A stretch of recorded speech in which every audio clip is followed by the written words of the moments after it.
A medical facility text messaged all the patients saying you have lung cancer instead of happy holidays. A Hindu organization beat up some Santa Claus over the weekend. And a town's New Year's Eve fireworks were canceled because of a masturbating walrus. These are the weird stories for Wednesday on Weird AF News, the only daily weird news podcast hosted by a Los Angeles comedian inside a closet. Happy New Year. A medical center, instead of wishing patients a Merry Christmas, texted them that they have aggressive lung cancer. A medical practice in England intended to send a message to its patients, wishing them a very Merry Christmas, but instead the mass text informed the patients that they had aggressive lung cancer that was spreading, and they asked them to fill out a form for terminal patients. Not exactly the Christmas wish you want. Hey, we've all made these mistakes. You sent the wrong text to the wrong person. Guys, you know. I once texted my mother, your milkshake brings all the boys to the yard. I meant that to go to somebody else. Of course, my mother didn't find it very funny. Her milkshake brings. Oh, man, this is such a gaffe. Is that G-A-F-F-E? A gaffe? That's like a fancy word for mistake.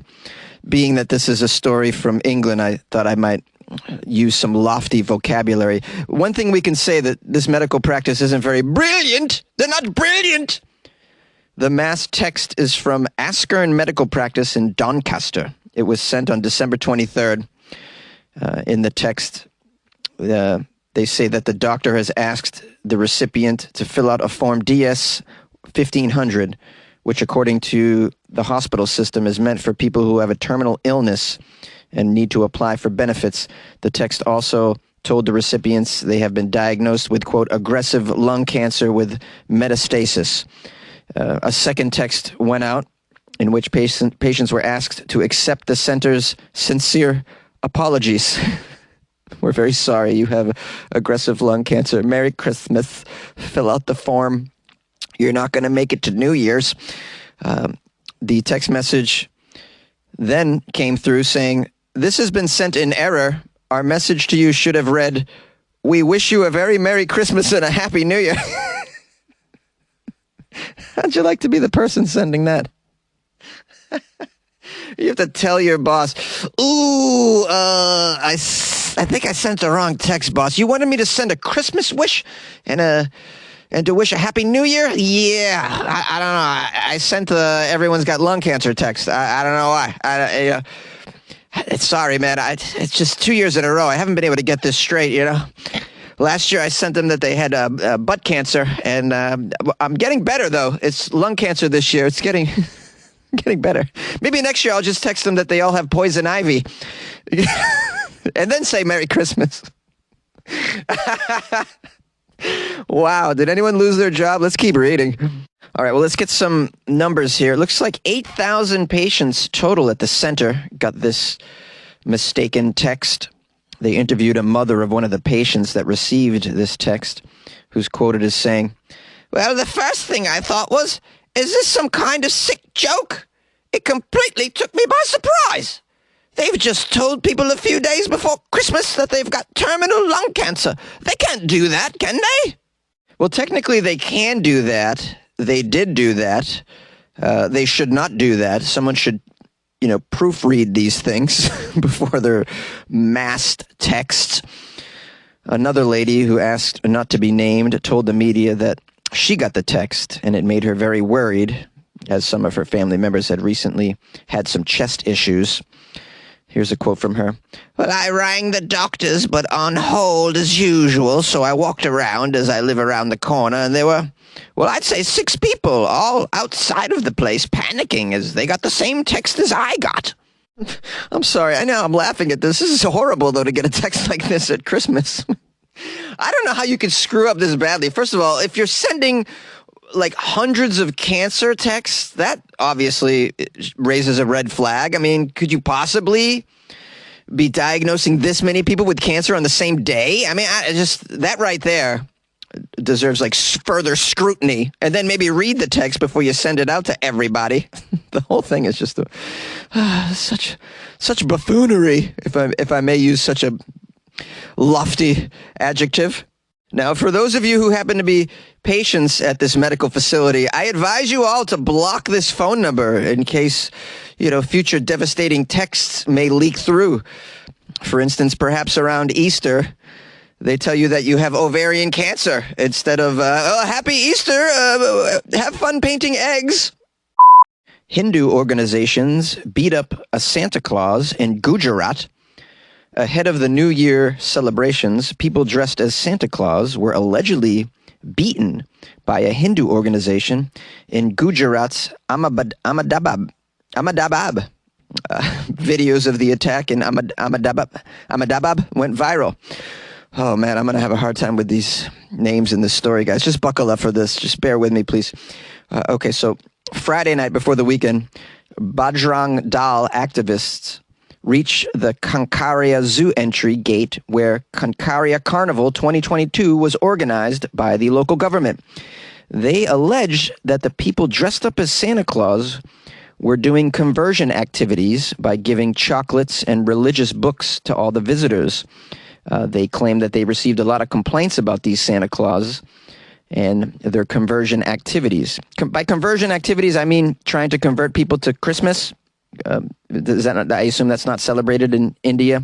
So they're at a carnival event for the New Year, and they're trying to convert people to, maybe kiss under a mistletoe and roast chestnuts over an open fire or take an open sleigh ride. The things you do at Christmas. Convincing people to go home and put out milk and cookies by the fireplace, perhaps. This is not what you want if you do not celebrate Christmas. This is some Christmas conversion going on. They weren't pleased with it. Now, in the story, we have North Gujarat Barang Dal President Javalit Mehta, who said, quote, when we went there to the carnival to protest against the people who were doing these religious Christmas conversion activities in the Santa Claus outfits, there was a clash with some of them. And then, of course, a video leaked out. Members of the Hindu supremacist organization were attacking and beating people dressed up as Santa Claus. The members were seen also threatening the Santa Clauses to, quote, go back to their churches to spread the word about their own religion and don't do it around here. Now we have another individual, Vishwa Hindu Parishad spokesperson,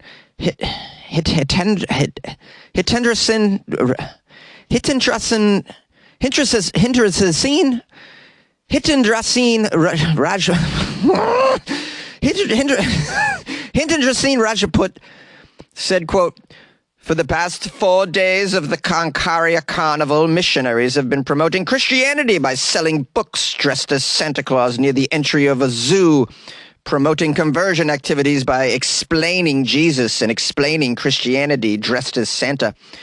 On being informed about this matter, we had some activists led by North Gujarat President Bajrang Dal Javalit Mehta that stopped this conversion activity in the government program at about 9 p.m. on Friday, stopping these Santas in their tracks. Well, there you have it, guys. You have a country where the sort of freedom of religion that we kind of take for granted in the States and in other places is not fully flushed out over there, obviously. And so when you dress yourself as Santa and spout Christian ethics, dogma, values, etc., give out literature and whatnot, I assume singing Christmas carols is out of the question at that particular carnival event and celebration. So this is what you get. You get a beat down in your Santa costume, unfortunately. But they had to know that going in, so I can't say that they're off the hook completely. I mean, when you're going there that this is probably not going to be okay. And by dressing as Santa, you really bring a lot of attention to yourself. This isn't exactly covert conversion tactics, so perhaps in the future, India might be a little bit more sympathetic towards the spread of Christianity on holidays like this. But in the meantime, this seems to be the routine. So, I hope the Santas are okay. Obviously, I don't want anyone to be killed or maimed for life. My advice to them is just to kind of, maybe go a little more low-key next season. Don't just show up at the mall in India dressed as Santa and start plopping kids on your lap and offering them presents. You know what I mean? Just be a little bit more aware of your surroundings. I'm rambling now. Let's stop. You like podcasts? You're listening to my podcast. Maybe you thought to yourself, I'd like to make a podcast. Too difficult. No, not with Anchor. Anchor has free creation tools that allow you to record and edit your podcast from your phone or your computer. Anchor distributes your podcast to Apple, Spotify, Stitcher, and more. They have advertising integration, so you can even make a little money off your podcast. Everything you need to make a podcast in one place. Download the free Anchor app or go to anchor.fm to get started. And good luck with your podcast. Good luck with your creation. Good luck with your life, man. New Year's Eve fireworks were canceled in one town because of a masturbating walrus. In what has to be the greatest and weirdest New Year's Eve story ever seen, a town in the UK was forced to cancel their fireworks display because of the presence of a walrus touching himself. The town is called Scarborough. Scarborough residents missed out on the chance to see a very lovely New Year's fireworks display after this unexpected guest arrived in the harbor on Friday evening. Now, they are no stranger to this walrus. They've even named it Thor. The Arctic walrus is thought to be the same creature which previously had been spotted on the coast of Hampshire earlier in the month, so Thor's masturbating up and down the coast, it seems. Thor is feeling a little randy this time of year. Is it mating season for Arctic walrus? I don't know much about such things. Thor, it says, has been raising eyebrows ever since he turned up. He was cordoned off by local authorities and was reportedly spotted masturbating during his time relaxing on the harbor. Now, there is a video of the walrus masturbating, and I'm not going to lie, I had to watch it twice because it was just very strange. I had never seen a walrus masturbating before, and man, was I impressed by the size of Thor's member. I really was. I was like, damn, dude, really packing it in there. This guy, I mean, with a member like that, you would think that he could find a partner.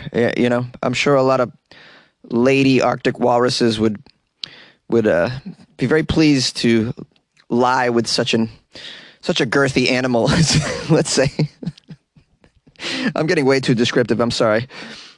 Now it says here, due to the surprise appearance of the walrus named Thor, wildlife charity British Divers Marine Life Association immediately advised the Scarborough Town Council to cancel the planned fireworks display in order to avoid distressing Thor. Which, of course, makes sense because the loud fireworks, as we all know, distresses animals. We all know about the pet situation, dog owners and cat owners, very much anti-fireworks displays. You can imagine the effect it might have on an animal that's in the mood for love. The Council of Scarborough said it was, of course, disappointed by the situation, but said that Thor's safety took precedence over everything. The animal eventually took off after resting for a few days and swam into the sea before midnight, meaning that the town could have held its fireworks display after all. So, all right. We have a resident here named Richard who told the media, "Well, I live just around the corner from where it actually is, and the traffic up and down our road, it's just like a summer's day. It really is absolutely teeming with cars and people. It's amazing how much attention this brought. It's been well protected. It's been cordoned off, this walrus, so you can't get within 20 feet of it. It's the first time I've ever seen one. It's huge. It really is huge. I mean, in more ways than one, it's huge. I can say that. You know, we see seals quite regularly around Scarborough coastlines, but something of this size, it's enormous. I'm not just talking about the walrus. I'm talking, the other thing was enormous as well. You got to respect nature when you see something of that size. You got to respect the member when it's that size as well. Its tusks are bigger than me arms. The other thing was bigger than me arms as well. I was very impressed. I couldn't look away. Yeah, there's some people out there that witnessed it, said this is absolutely disgusting, and they turned away. They took their families home, but I don't jump to judgment so quickly with this, certain things make you want to touch yourself. I get really excited around parades. Yay! Thank you so much for spending some time with me and the Weird AF News podcast today. I appreciate it. I hope you guys enjoyed the best of Weird AF News 2022, which I did as a 2-part series. If you haven't listened to those yet, just go back and listen to the last 2 episodes. I think you'll get a kick out of it. I got a nice review on Apple Podcasts by someone named Beloved Arky. I got 5 stars from Arky, and Arky wrote, "Listener for years. Like with any improv comedy show, you can get gems and bombs. Don't always agree with Jonesy, and sometimes he says stuff for comedy's sake only. Might want to skip it if you're a Karen. Come with a comedy mindset and give some grace. Overall, appreciate the podcast and the entertainment." Well, I appreciate you, beloved Arky. That was a sweet review, and you gave me 5 stars. You could have easily gave me 4, and you gave me 5. So thank you so much. That's very nice for the holidays. And you're absolutely spot on. Like any improv comedy show, you're going to get some bombs sometimes, and I do bomb. I've bombed many times. I've turned people off of the show for my takes, in my opinions, but and my point of view as well. But and then there are people like Arky who come to it with a very reasonable attitude. They're like, okay, I don't always agree with Jonesy, but we're looking at this as entertainment, guys, are we not? Okay. I mean, that's what I'm trying to impart anyways. I'm trying to just entertain. We also got, let me see here. Oh, coffees were bought me by Lisa from Finland. Lisa has been a longtime supporter and listener of the show. Her name is on the closet wall behind me, as a matter of fact. Lisa wrote me a message with the coffees that she bought me. She wrote, "For Pete's sake, Jonesy, it's 3:30 a.m. I have to work tomorrow, and you had to drag me out of bed to donate and tell you this? Obviously, you are doing 2023, Jonesy. I know you aren't going to leave us out in the cold like that." Lisa, you're right. I would never leave you out in the cold. I appreciate it. Happy New Year to Lisa and family, all the kids. I've seen photos of the family. Very sweet people in Finland who are huge fans of the show. They all listen. I'm so grateful when an entire family listens to the show. It's unbelievable to me. I never thought that kids would enjoy it, but apparently some of them do. Also, someone joined the Patreon, I think by mistake. So this is kind of funny. Let's read this here. So Mia joined the Patreon, and I'm so grateful. But I think she mistook me for someone else. She wrote me a message, too, in the Patreon, where you can just drop me a private message. She wrote, "This is either going to make a lot of sense or none at all. Is this the same Jonesy from WCYY? Here I am in Texas, looking for new stuff to listen to, and I find this. I feel like I should set my morning alarm so I don't miss Robin's Color of the Day." Now, I'm not sure who Robin is, but I think Mia thinks this is a totally different show. And I did a little Google. Jonesy from WCYY is actually Jonesy from Jonesy's Jukebox, which is or was a radio show in Los Angeles hosted by Jonesy from the Sex Pistols. It's Steve Jones. He played guitar in the Sex Pistols. He's probably the most famous Jonesy in the world. I'm probably second to this Jonesy, I think. So what we have here is a mistaken Patreon. So I've sent her a message saying, any if monies were taken out of your account, I will certainly refund you because I'm not the guy you're looking for. Mia, if you're listening to this, just note that. Just write me on the Patreon. I'll refund any monies that were taken out of your account. I don't know if I can do that through the Patreon. I think I can. If not, I'll just PayPal you the money back, and you can cancel the Patreon. Or you can stick with it and give this a shot.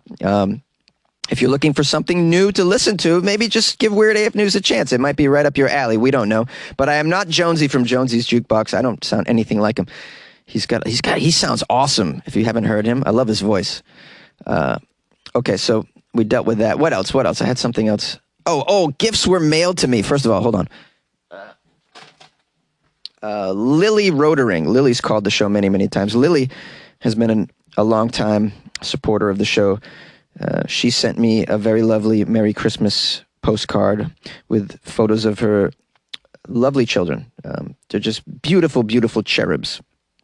A boy and 2 girls in their holiday gear. Oh, so nice. So thank you, Lily. I wanted to tell you that I got this card about a week ago, and I forgot to give thanks and praise on the show, but this is really nice. It says, "Good luck with your life, man. Love, Lily." And the photo is of Everett, Merritt, and Juliet. So excellent. I also got a box of goodies, a lot of candy canes, hot tamales, and a bag of chips here. I'm going to I've gotten these chips before. Some of you refer to them as crisps. I don't know what's wrong with you. This is Sturzing's potato chips. All right, I'm saying the name of this brand so that the person that sent me this box can come forward, because there was no name on the package. There was no card or note inside. I've gotten some packages where there's no name, there's no return address or anything. So someone sent me all this stuff, and it was great. It was a box full of amazing stuff. So I just want to thank you, whoever did this, and please reach out to me and let me know who you are. It's funnyjones@gmail.com, or call the show 646-450-2012. I can't wait to bust into these potato chips. I've had these before, so you might be the same person that sent me these maybe a year or two ago. These look very familiar, this brand. All right, well, this outro is getting way too long, so I'm just going to say briefly, if you'd like to support the show, send me something. You can email me. I'll give you my address, funnyjones@gmail.com. Go to weirdafnews.com if you want to buy me a coffee or join the Patreon. I am not Jonesy from Jonesy's Jukebox, by the way. Just let that be known. It's very important. I didn't realize I had to say that, but strange things happen when you run a podcast, right?